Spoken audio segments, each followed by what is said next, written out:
Hey guys, I'm down here in our chapel, which is that building on the other end of the parking lot from the church. When you leave here, you'll look out the doors and you'll see it. And this is an incredible place to do a wedding. This is where I got married, and this is where many friends have gotten married. And if you are going to plan or book a wedding November through April, at some point in there you are having your wedding, we give discounted rates because it's the off season. So make sure to contact Betty at 242-7970.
Hello?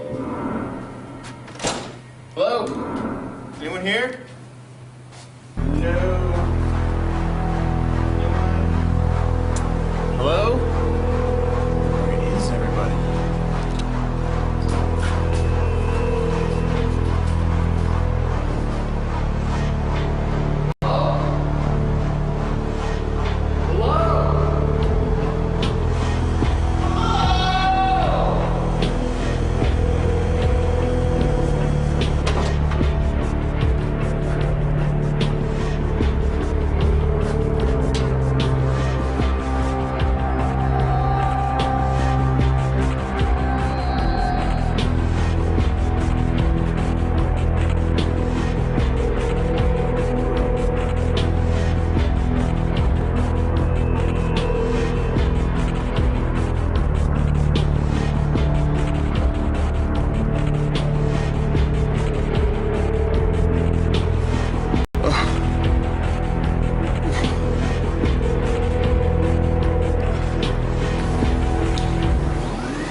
Dude, it's all right. We just moved Saturday night service to Sunday night.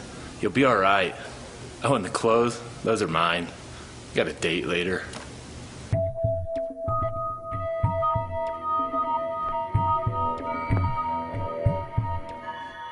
Does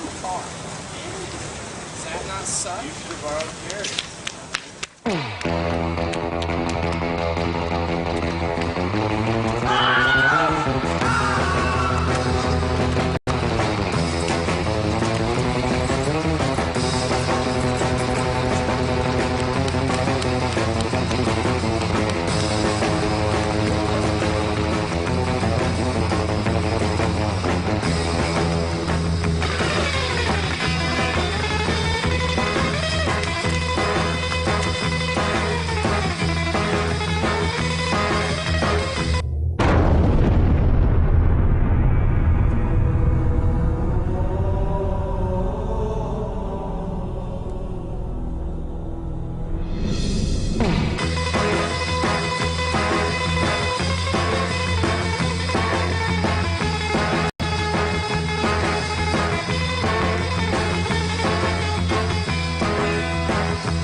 All right, I love those videos. I didn't get to see them, and I just heard a lot about them, and then I watched them online.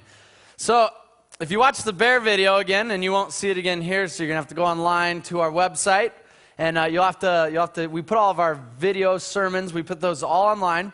But if you watch in there, we put a Nalgene, a little white Nalgene, in almost every single shot of the video for your viewing pleasure. For those of you who like to play I Spy. So go back and see if you can find it in every one of them. Anyway, I'm Nate Ralston. If this is your first time here, and I do the teaching on Wednesday nights. I am, I guess you'd say, the lead pastor of Kaleo. And we just have a few announcements to get out of the way. And it's concerning the whole shift. A lot of changes happening in Canyon View Church here. And so first of all, no change is happening to Kaleo. I had one guy ask me, I hadn't even thought about it. This is just the beautiful tactical brain that I have, which is not one at all. He's like, so does this mean that Kaleo's moving too? What happens to that? And I was like, oh yeah, I guess that would, okay, wait a minute. No, we're staying, we're good. We're staying on Wednesday night. But what is happening is Saturday is going to be exactly the same except for the part where I said Saturday. It's going to be Sunday. They're still going to have children's ministry. Everything you see here on a Sunday morning service and on a Saturday evening service is going to happen on the Sunday evening service. It's going to look just like the weekend, just like the Saturday did. But no more Saturday service. On top of that, youth, some of you are parents and you drop your kids off in middle school and high school youth ministries. They've decided to take this time to make a big shift that they felt like was necessary. And I agree with them. They're going to move from Wednesday nights to Sunday nights. They do their big high-energy service on Wednesday nights, and they're going to be moving that to that Sunday night service because we really want to amp that service up as a family service. And a lot of it, too, is most of your leaders is high school, middle school students. Most of your leaders in that age group are athletes. They're in drama, they're in speech, they're in weeknight events, weeknight extracurricular activities. And this is a chance for them to be leaders here at church as well. So they're going to make that move. But everything else on a Wednesday night is going to stay the same. We're still going to have kids ministry. We're still going to have nursery and the other classes that go on. Just the youth won't be here. So if you're a parent of one of those youth people, we'd still love to have you show up. But we understand if you won't come to Kaleo anymore. Won't stop me from crying. But anyway, so everything's going to stay the same. I just wanted to be clear on that. And if you have any other questions, ask me afterwards. But anyway, we are in Luke, and we have been in Luke. And we're going to be in Luke for a long time. Let's just say it. We're going to be there for a bit. But I'm glad we're there. One of my favorite guys on this whole planet comes to Kaleo, helps out at Kaleo.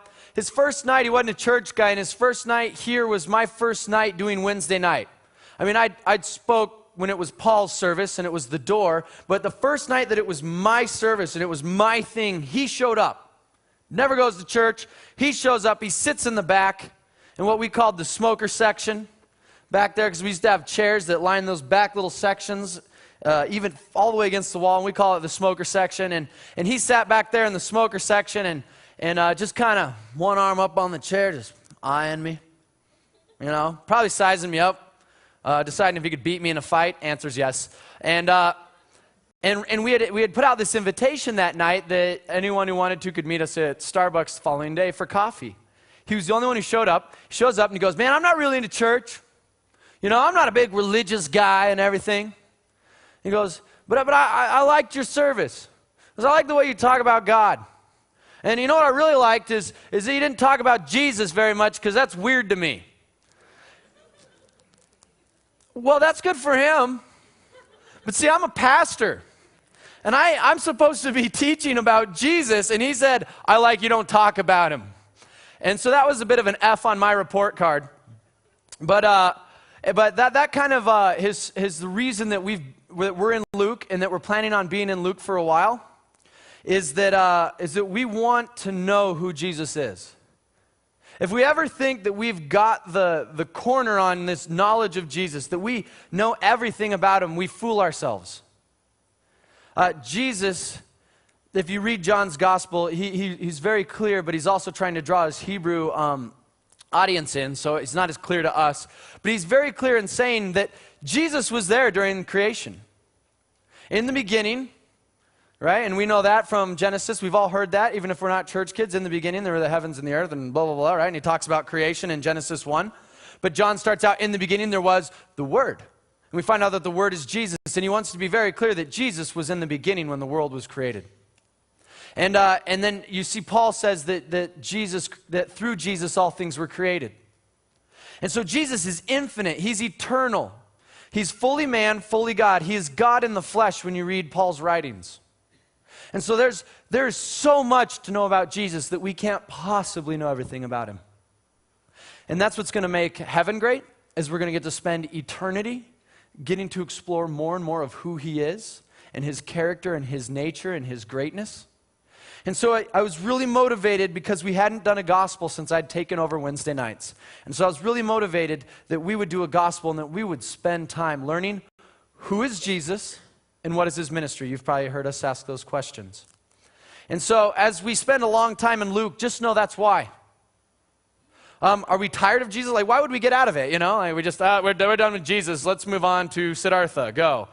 Like, we want to spend time knowing Jesus and never tire of him. And so that's why we're going to be here for a while. However, tonight's one of those fun sections. It's one of those fun sections where we have a tendency to read it on the first glance and point the finger, but you've heard the saying, for every one of your fingers pointing out, there's 3 fingers pointing back at you. And it's one of those sections where when we read it, we go, I know someone like that. And then we kind of read on and we think about it, we go, wait a minute. It's talking about me. It's talking about me. And you've heard me say this, all right? And this is my catchy intro, okay? You've heard me say this. I'd love to use driving as an example of the gospel and kind of a display of human nature. There's no one on the road that's a better driver than me. No one in front of me is a better driver than me, and therefore they should get out of my way. And no one is a bigger jerk than the guy directly behind me. Everyone in front of me is too slow, and the guy behind me, tailgating me, is a big jerk. But what's ironic is the guy behind me is thinking the exact same thing about me. This guy's too slow. Come on, get out of the way. Come on, get out of the way. You pass on the left, then you get back on the right, right? And he's yelling at me. Well, I'm yelling at the person in front of me, and we're all just yelling at each other. Driving is hilarious because we tend to criticize everybody else when we're in a hurry. Don't you know it says 45, but it means 55. Go! You know, but when we're not in a hurry and we've just got our latte or whatever it is we drink in the morning, Americano, black, no room. That's me. Keep it simple. And full of crack, sometimes an extra shot. You know, you're just sitting there, life's good. You listen to some radio, you know, maybe the news, just the right tunes are on. You're just like, yeah, oh, beautiful morning. Is that a bird? That's a beautiful bird. And there's that guy behind you like, it means 55. And you're like, what's his problem? Right? That however you drive, the other people are the bad drivers, and you're always right. You're always right when you go the speed limit. You're always right when you're going over the speed limit. And that's why when you get pulled over, you think he's going to listen to reason. Well, I got a hair appointment. It's a cop, right? They're basically the local jarhead. They're just high and tight. That's the thing. They don't care about your hair appointment. You need a hair appointment? Here's some buzzers. Then it's done. But we think it's a big deal. We have a tendency to always see number one before seeing everybody else. Always understand our reason and our justification for doing what we do, feeling like we feel, and never seeing it for someone else. See, any of us in here gets extremely angry when harm comes to us or insult comes upon us. We lash out at the other person because they deserve it. How dare you say that about me? How dare you treat me that way? And yet, and we don't want to give them any mercy. We just, we want them to have it, and we lay a bed at night like Sarah was talking about, going, this is what I'm going to say to them, and I'm going to tell them this. And yet, when we're on that other end where we've caused the offense or we've caused the wrong, we want mercy, and we want forgiveness, and we want a second chance. And so I think it's ironic that though our human nature's like that, to always see self in the right and everybody else is kind of like, well, all right, if it's convenient, I'll make room for you. Yet, with that human nature so obvious in us, our cultural mantra has been, don't judge. Don't judge me. Don't you judge me. How dare you judge me? You're wrong in judging me. Wait, didn't you call me wrong for judging you? Aren't you judging my judging of you? So aren't you a judge? And now I'm judging your judging of my judging. And now we're all just judging. Right? And even though we have this cultural mantra of don't judge me, we all tend to judge each other.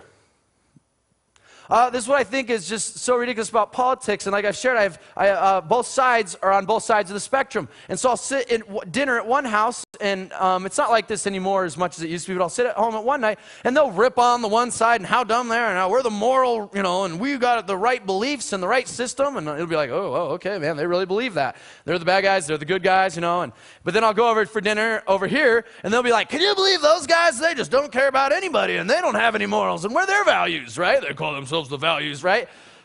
Everybody's wrong except for you. We love to judge. We can't help it.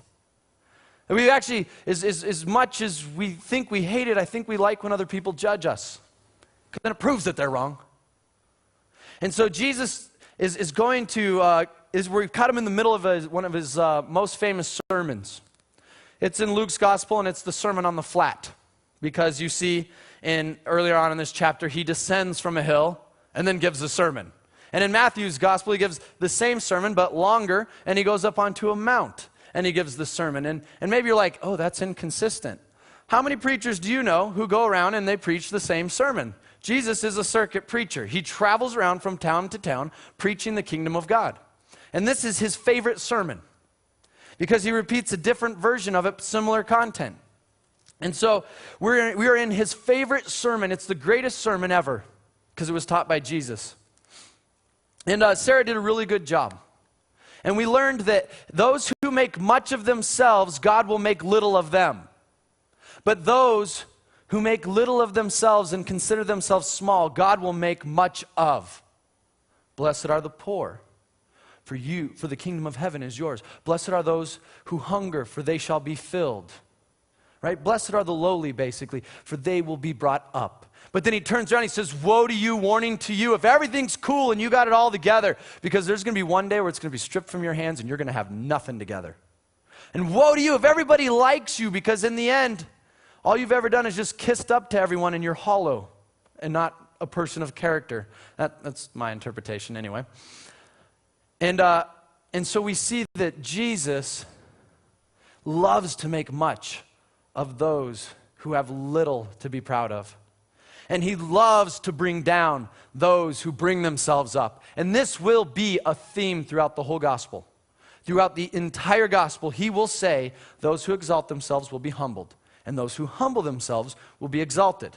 Now the tricky thing is then we go, okay, so wait a minute, all right, I want to be on top, but usually you just get on top, but no, I'm going to be low so that Jesus makes me important. But he sees our heart, and so he knows. And so I'm just going to I'm going to read through the last few verses of what Sarah taught on last week. And she did a really good job, by the way, didn't she? Did she not do an awesome job? Yeah, please encourage her in that. Finally got to watch it.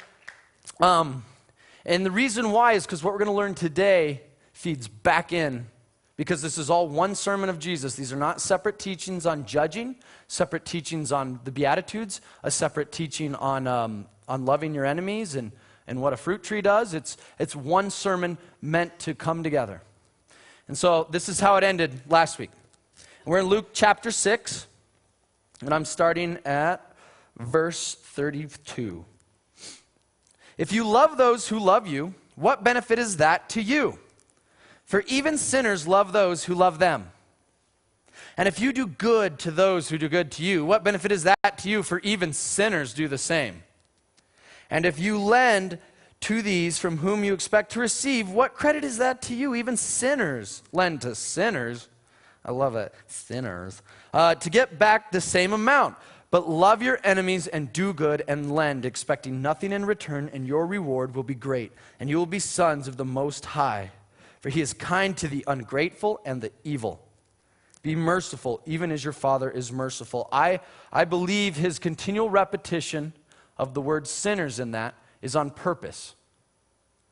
Because we read that and we go, all right, if I do good to those who do good to me, what benefits to me? For even sinners, yeah, those people. people. Yeah, those people do that. Okay, but I'm not those people. I'm good. So I'm okay. So I'm not going to be a sinner. And I think he's repeating this word sinner so that we kind of get this, oh yeah, sinners, kind of pompous spirit about us. We're like, oh yeah, those be the sinners. They eat Burger King. I like caviar, champagne, right? I think he's trying to create in us, he's trying to bring out the air of superiority that we all have morally. Because look at this next part. Look what he immediately follows with, right? Sinners, sinners, sinners. And as that word's repeated, you're thinking, I know, okay. You get a picture in your mind, a sinner is a certain type of person who does a certain type of action. And for all of, we'd probably share a few common things, but for you it'd be this kind of action, and for another it'd be a different action. And so he follows up with verse 37. Judge not, and you will not be judged. Condemn not, and you will not be condemned. Forgive, and you will be forgiven. Give, and it will be given to you. A good measure, pressed down, shaken together, running over, will be put in your lap. For with the measure you use it, will be received back to you. So he also told them this parable. Can a blind man lead a blind man? No. Will not both just fall into a pit? A disciple is not above his teacher, but everyone, when he is fully trained, will be like his teacher. Why do you see the speck that is in your brother's eye, but did not notice the log that is in your own eye?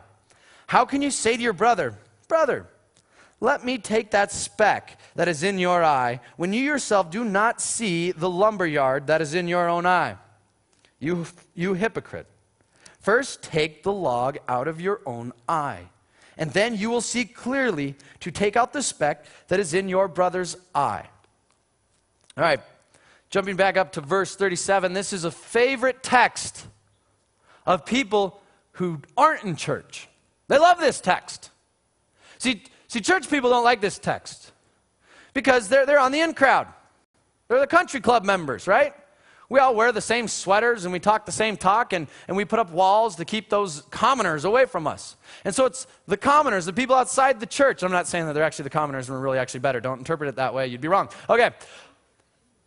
But the people outside the church love that. Because when some church person with a little Bible tract comes beating on their door and tries to tell them why they're so wrong and they need to be made right like them, the non-church person goes, did not Jesus say not to judge? Right? And it becomes this defense at which they parry any kind of move from a church person. So a church person attacks with, some 10 commandments. Well, have you ever stealed? Yeah, well, one time I did. Aha, sinner! Ooh, do not judge, right? And it just becomes this ridiculously eternal battle between the two of them. You ever looked at a woman lustfully? Well, yeah, I'm a dude. Didn't you not know that Jesus said that's adultery? Adulterer. Do not judge, don't condemn, right? And it's just this stupid battle. Well, what this isn't, what this judge not and you will not be judged isn't, this is not an excuse to tolerate evil. Oh, we can't judge, so I guess we're just going to have to let Frank kill Bill over there. Can't judge him. If it's right in his eyes, go ahead, choke him out. I can't judge. It's right in his eyes to kill Bill right now. Right? Obviously, that is not what it's saying. It's also not saying that you don't call sin a sin. Kind of the same thing. Not just stand by, but, okay, you break it up and go like, I don't like murder, so I'm going to stop it. But, Bill, that's okay if you want to kill him, or whoever was killing who in that situation. Maybe they're killing each other. I don't know. But you still call sin a sin. We know God's law. For he's revealed it to his people through the Old Testament. And Paul says in one of his letters to his kind of young and up-and-coming pastor Timothy, as the Apostle Paul said, don't you know that the law, the rules of God, the moral rules of God serve to show those breaking them that they are breaking them? That the law, the rules exist so that we know that we are stepping out of line. Now, not to judge us though. But it exists, and this will come up later, and so I don't know how I could go into this. This could be a whole sermon talking about how the law works in Christianity now. But there's a time where it's going to talk about Jesus fulfilling the law in Luke, and we're going to take a break, and I'm going to show you the law and Jesus playing out throughout the entire Bible. And we're going to take about 4 weeks, hopefully, and do a whole covering of the Bible in 4 weeks, I hope. But anyway, the law does serve, the rules do serve, so that we know that stealing is wrong. So we still call sin a sin. Stealing is wrong. Murder is wrong. On and on, it's wrong. So judge not, and you will not be judged is not, don't call this wrong and that wrong. Actions are wrong. Judge not, and you will not be judged does not mean that we don't help each other with our struggles. If I have friends and they see problems in my life, destructive tendencies, ways I mistreat people and I'm rude, or bad behaviors of mine that need correcting, I want them to correct me. I want them to help me out. Judge not and you will not be judged does not mean that. Now, if I don't know you, and you don't like me especially, don't talk to me about what you think's wrong with me. I will get samurai ninjas and they will take you out. Again, this is not a shield for us to deflect our responsibility. When it says that husbands should love their wives as Christ loves the church, serving her, making her beautiful, making her holy, teaching her, leading her in love.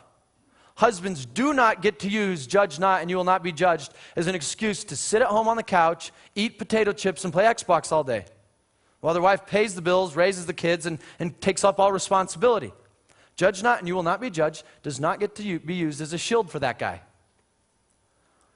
In fact, later on it says, again in the same letter that Paul wrote to Timothy, it says that he who does not take care of his household is worse than an unbeliever. It can't be used as a shield to deflect what God wants to change or command in your life. See, a lot of times, I think the real root of why we love this verse and misuse it so much is that there's something that our conscience has been speaking to us about. That behavior, or that thing you love to do that you know you probably shouldn't do, but you don't want to stop doing it, so you search the Bible to kind of excuse yourself out of it. I've done this a lot. And judge not and you will not be judged does not get to be used as a shield that you get to resist the conviction of the Holy Spirit in your life. What it is, however, and the condemn not and you will not be condemned, what it is we do not get to wear the good guy hat, have a whistle and a referee shirt, and sit around and call out everyone's fouls, as if we were somehow the good guy and they were all the bad guys.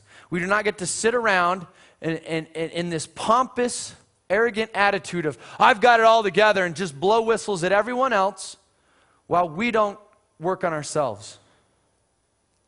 Because, and he will bring this all together. You will see he'll say negative, then he'll say positive. Don't judge, forgive. Right? He'll do a negative, then a positive, then he'll conclude it. So he goes on. Forgive, and you will be forgiven. Give, and it will be given to you. Catch this. I think this is really interesting, is that both of these, the judge not and you will not be judged, and the forgive and you will be forgiven, is if you don't have to worry about being judged by God, if you're absolutely perfect and there's nothing that God could judge you for, then guess what? You can judge the whole world, because who cares?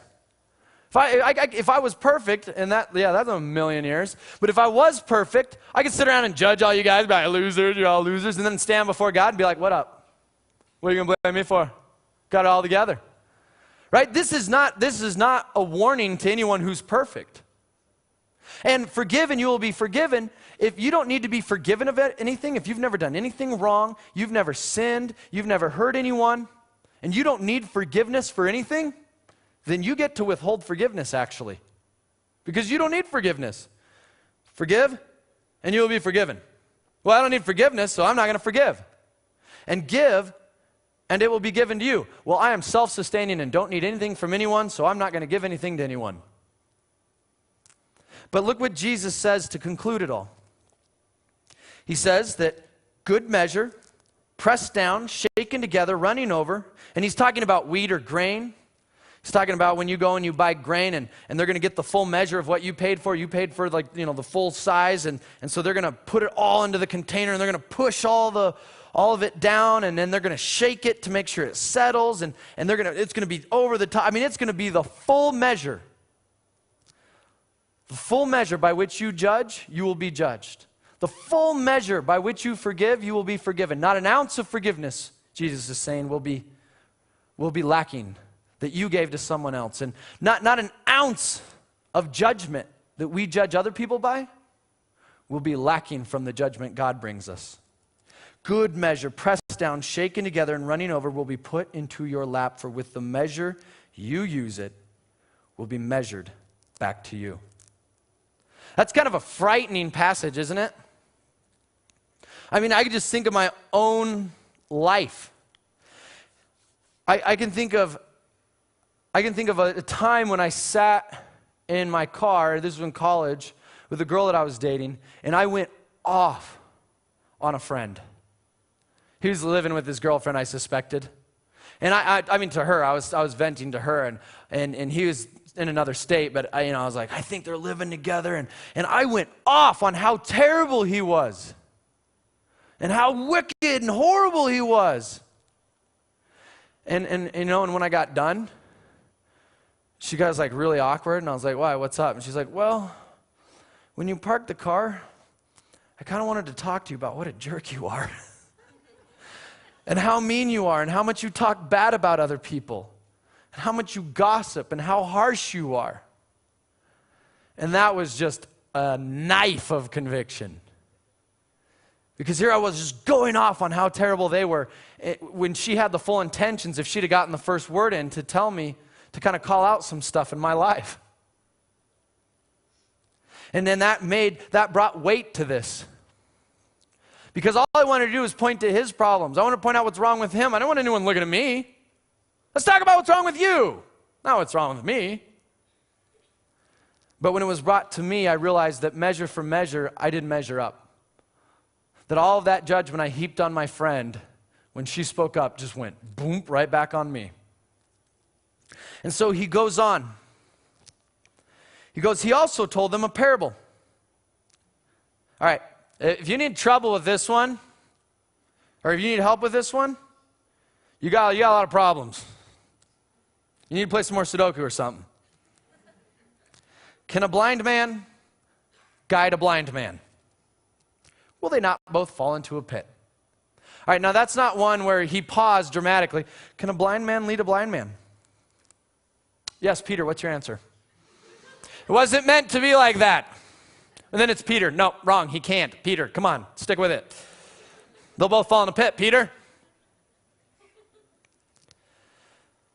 And so what he's saying is, really?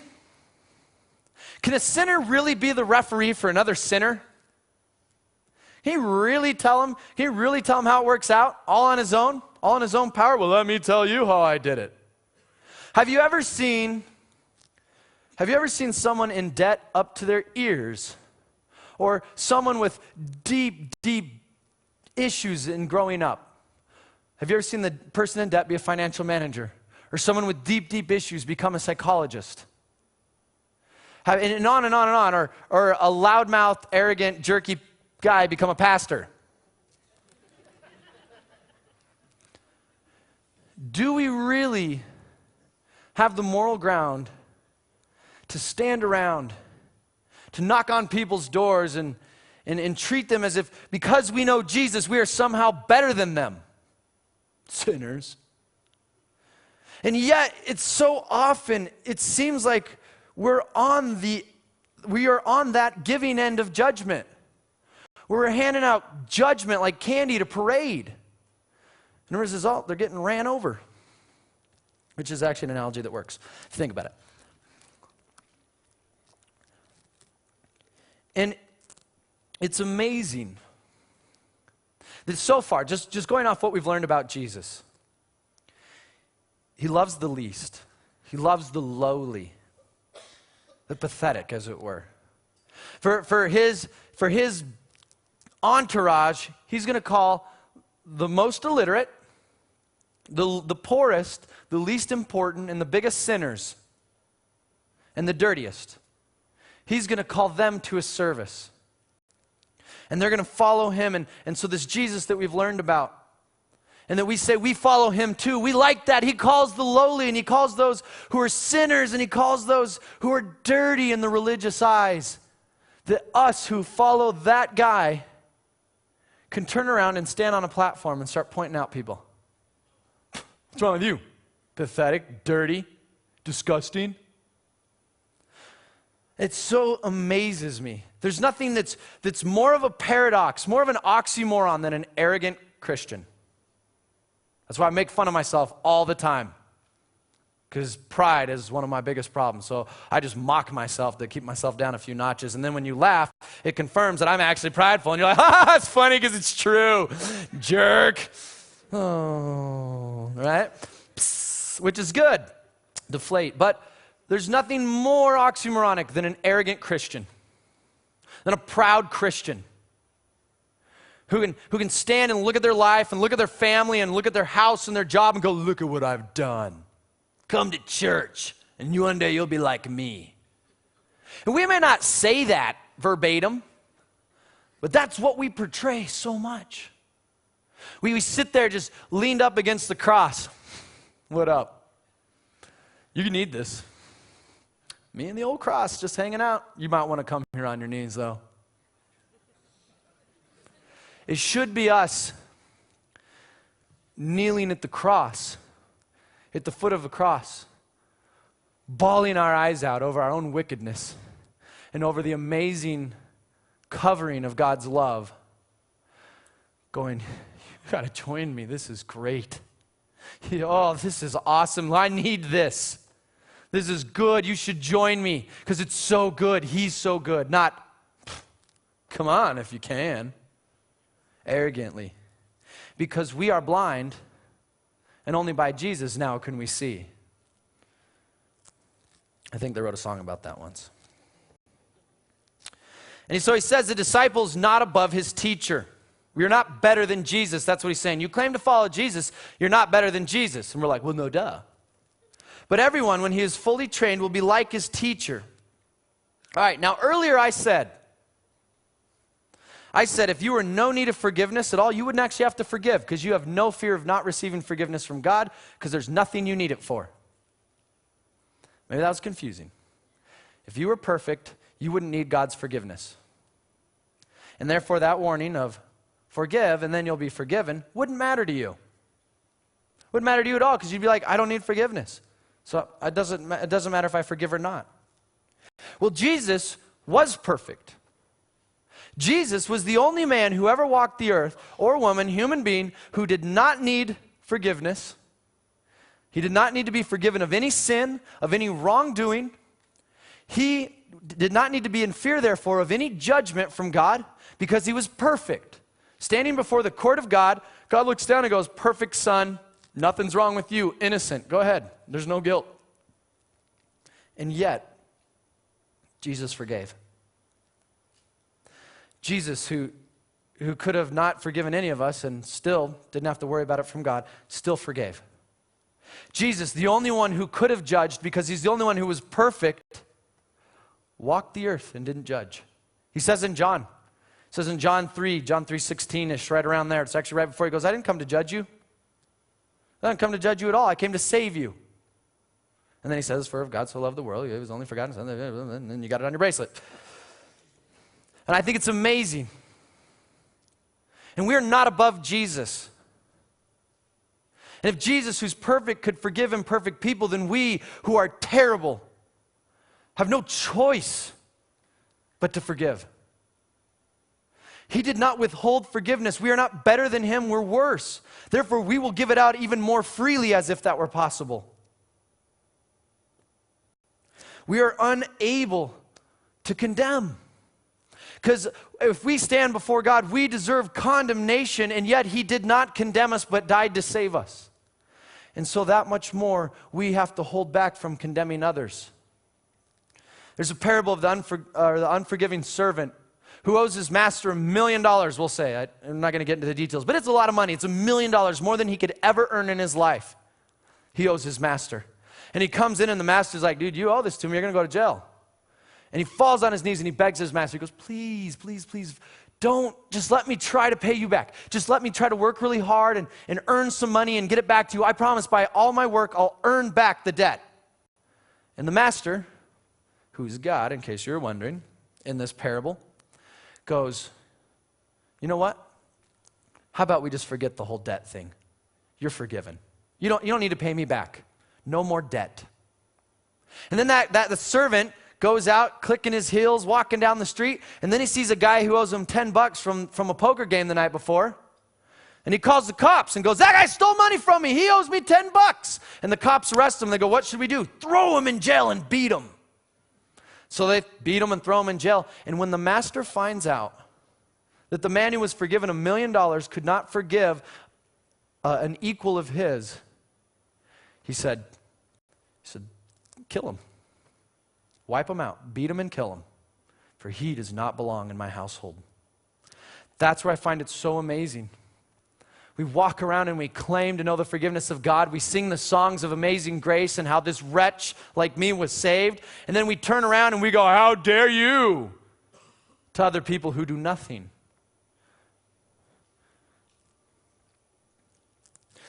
And that's why this is the climax of his lesson.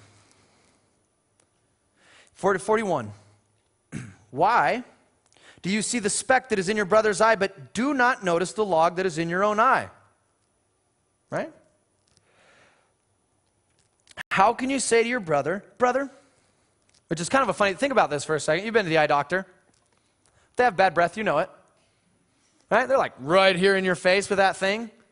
And they're just, number 1, number 2, okay, number 3, number 4, right? And they're right in your face. And just imagine there's a 2x4 coming out of your eye doctor's face. Right? And you're just trying to get the eye exam, and it's just whoa. You know, hey, Home Depot, get rid of that log. And it's just and Jesus is trying to be funny. I really do think he's trying to be funny. Brother, let me take the speck that's in your eye. When you do not see the log that's in your own eye, look, Jack Sparrow just jumped off of it. And in that, Jesus pegs all of us. Not just the church folk, all of us. See, the tolerance person, as I said before, says, let's tolerate everyone. And then they crash the planes into the buildings at ground zero and comes coming down and they go, that religion, that's the problem. Well, I thought we were tolerating. And now we don't tolerate religion suddenly. And then the religious guy. The word picture that came to me is 2 men on the gallows. The noose is around them, the executioner's ready to hit it, and they both got the noose and they're looking at each other going, you dummy, you got caught. And they laugh at each other, and then it goes boom. And there's no more laughing. See, we are all guilty of sin. We're all guilty of offending God. And so how dare us look at others and laugh? Ha ha ha, dummy. I've seen the most religious people laugh at jokes about the Pharisees. And it just blows my mind. I just want to turn around and be like, yo, bro, that's you. But then you realize the guy in front of you is going to turn around and be like, no, that's you. So Jesus says, you hypocrite. First, take the log out of your own eye, then you will see clearly to take the speck that is in your brother's eye. And here's the deal, I don't know when that comes. I don't know when we get that 2x4 fully removed. Hasn't come for me yet. So I don't know when that comes. We press into Jesus, and as we get to know him, and we'll talk about this next week, the fruit of knowing Jesus. As we press into him, he changes our heart, which changes our actions and changes our character and changes who we are. But it's a slow process. It's called sanctification. Little by little, from glory to glory is what Paul said. And so I don't know when that day comes, when that 2x4 becomes a speck and is fully removed. And then we're able to go around and point out other people again. But here's the deal, and this is why I read this in the beginning. When we love our enemy, as Jesus commands us, when we show mercy to our enemy, it's not good on us for obeying Jesus. Way to do that. That was tough, right? It's tough to love that guy. Good you. But we are obligated to love our enemy. Did you catch that? We are obligated. to love our enemy because we have no right to not do it, to hold it from them. We got pirates walking off the side of our face. And so Jesus ends it as I'm going to end it. And worship team, go ahead and come up. You hypocrite, first take the log out of your own eye, then you will see clearly.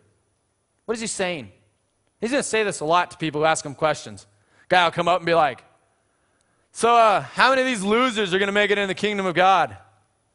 Like one guy asked him this, and Jesus goes, why don't you worry about getting through the narrow gate? You got a lot of problems, man. You ever take a look in the mirror? It's going to be a bit hard for you. Don't worry about them. You worry about you. And so let's focus on ourselves. You focus on you. See, religious people, if you're not a church person, religious people and church people don't get to be your excuse. They don't. You are responsible for you. You have your own plank to deal with, and they have theirs. Theirs is more annoying, in case you're wondering. I like yours more. People that you think you're better than, because you're moral and they're not, because you're Christian and they're Muslim, because you're straight and they're gay, why don't you get off the internet before you start pointing at gay people? How about that one? How about you stop looking at porn before you accuse someone else's sexuality, which is a sin? But why don't you focus on you? Why don't we stop being religious? They don't get to be excused. They don't get to be our focus. We focus on our own plank. Some of us in here, you've been offended, you've been hurt. You need to forgive that person. Even if you don't get to do it in person to their face, in your heart while we worship God, you need to forgive that person. Because your bitterness towards them and your continual pointing at what they did to you is holding you back from what God wants to do with you. So forgive them. Some of you, and this is a big chance for most of us in here, need to apologize to someone. You were once the pointing blind man leading another blind man, and you deeply offended someone with your religious spirit. You should apologize to them. For me, it's a biology teacher in high school. He taught evolution. I taught how to be a jerk. I need to ask for his forgiveness. And it needs to be a real apology. Not I'm so sorry you felt that way kind of thing, where their feelings were really the problem. And some of you, or us, maybe it's me, just need to shut your mouths for a little bit. Instead of spreading the aroma of life that is the gospel and knowing Jesus and living with him, you've been killing people with your rules and your judgment and your religion. Jesus calls that to the Pharisees. He goes, you're whitewashed tombs. You look all pretty on the outside, but you're dead on the inside. People walk over you and they become unclean and they don't even know it. You're an unmarked grave. Until you understand the gospel, you just need to stay quiet, please. For the sake of the gospel, stay quiet. And that's just a small percentage of you. That's not all of you. Now some of you are going to be like, okay, I'm never going to talk again. But see, we all, and this is what I love about the gospel, and this is what I hate about the reputation that Christianity has gotten in our culture. I love the gospel because I don't tell someone to join my belief system. I don't tell someone how to get their life right like mine. I sit at the foot of the cross, begging for forgiveness, though it's absolutely free and already been forgiven. Sit at the foot of God's mercy, saying, this is so good, you need to join. This is so good, I feel so alive now because of him. And this is what we need to find in Jesus, and this is why we need to not judge. Because God is kind to the ungrateful and the evil. Such is me. I. Grammatically correct. So we lead Jesus, or people did Jesus, because he's the only one who lived perfectly And he's the only one who can help us out. Let's worship that Jesus now.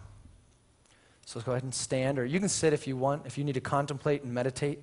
We're going to have people over here, as always, that can pray with you if you're struggling through something and you just want prayer and you want God to intervene. But let's worship Jesus.